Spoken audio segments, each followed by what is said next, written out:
As Seong and Arirang earlier mentioned, South Korea's southeastern city of Busan is hosting the 48th session of the UNESCO World Heritage Committee, marking Korea's first time hosting this major international meeting, at which experts from around the world are gathering to discuss the inscription and preservation of World Heritage sites.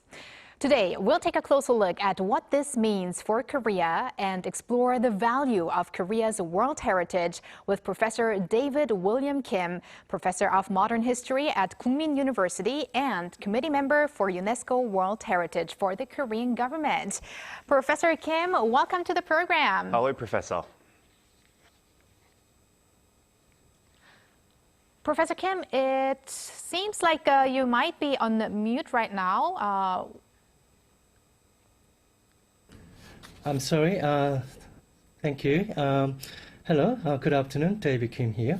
Okay, we're very happy to have you on the show, Professor Kim. So there's a great deal of anticipation surrounding this year's UNESCO World Heritage Committee session. So what does hosting this meeting mean for Korea, and what kind of impact do you think it could bring?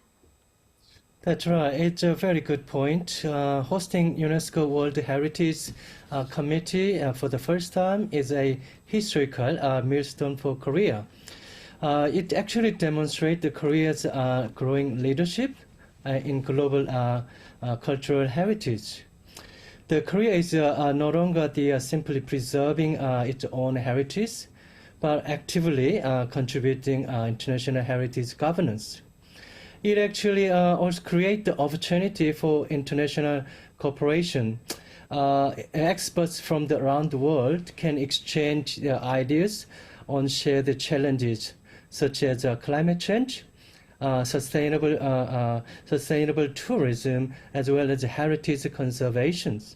So hosting UNESCO meetings strengthens cultural diplomacy and public awareness, encouraging Koreans, especially young generations, to recognize that world heritage belongs to not only one country, but all humanity.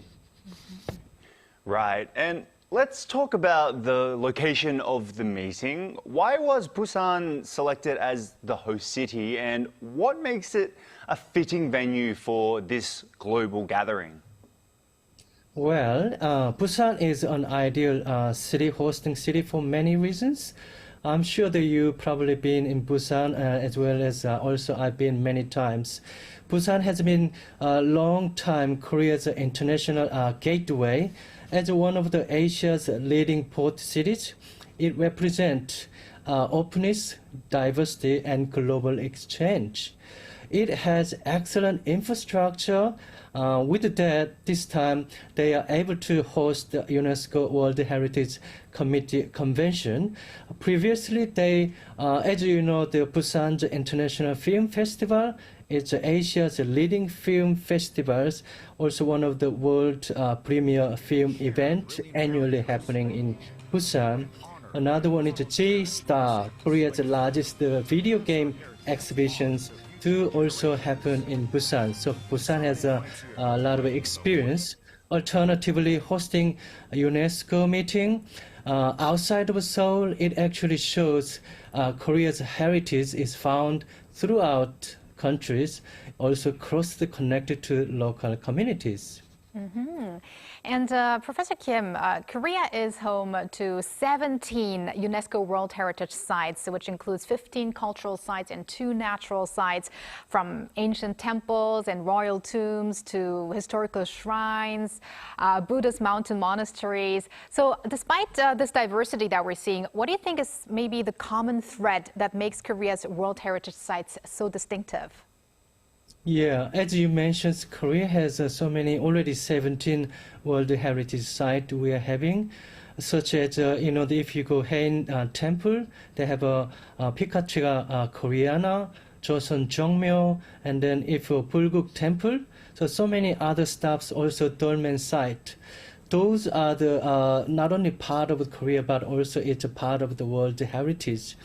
All the sites are very different. They demonstrate the harmony between people and nature. Korea heritage often reflects coexistence with the natural environment rather than domination of it. Among them, many are living heritage. Places such as Korea's Buddhist temples continue to serve their original cultural and religious purposes today. Even nowadays, the temples stay attracting so many international visitors as well as local people. They embodied universal value such as respect, community, education, and continuity, making them meaningful well beyond Korea. Right. Right, and let's talk about Jongmyo Shrine a little bit more, which is located in central Seoul and is one of Korea's best-known UNESCO World Heritage sites. You've even written and published research on it internationally. What makes Jongmyo such a fascinating subject to study? Yes, as you mentioned, Jongmyo is continually inspiring me as well as many people, especially those people who love the heritage site. As you see the picture, it is much more than historical buildings.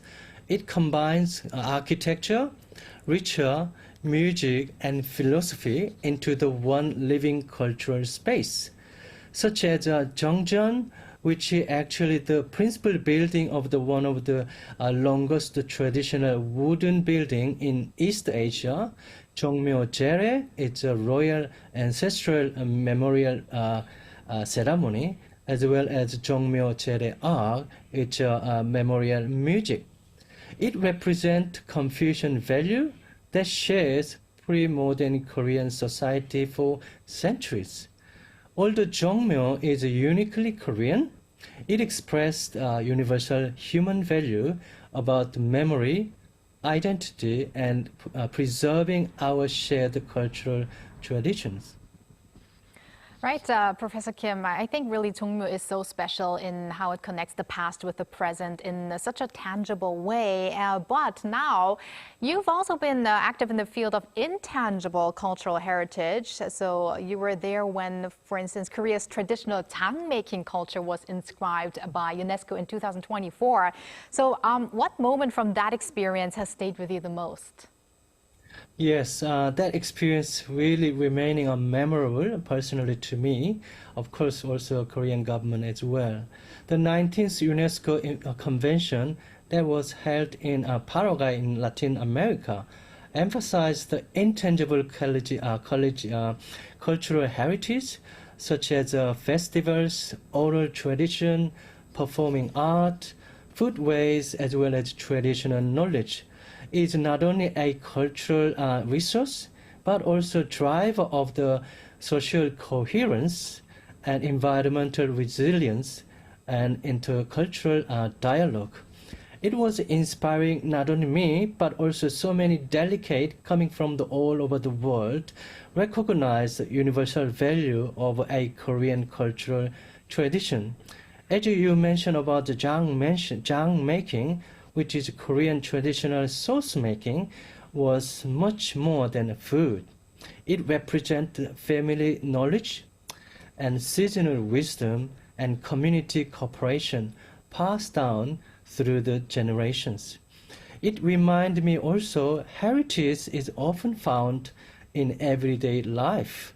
You and me, we might experience those heritage life even today or this week. Mm-hmm. Even ordinary cultural practice can carry a profound meaning and connect people across the culture.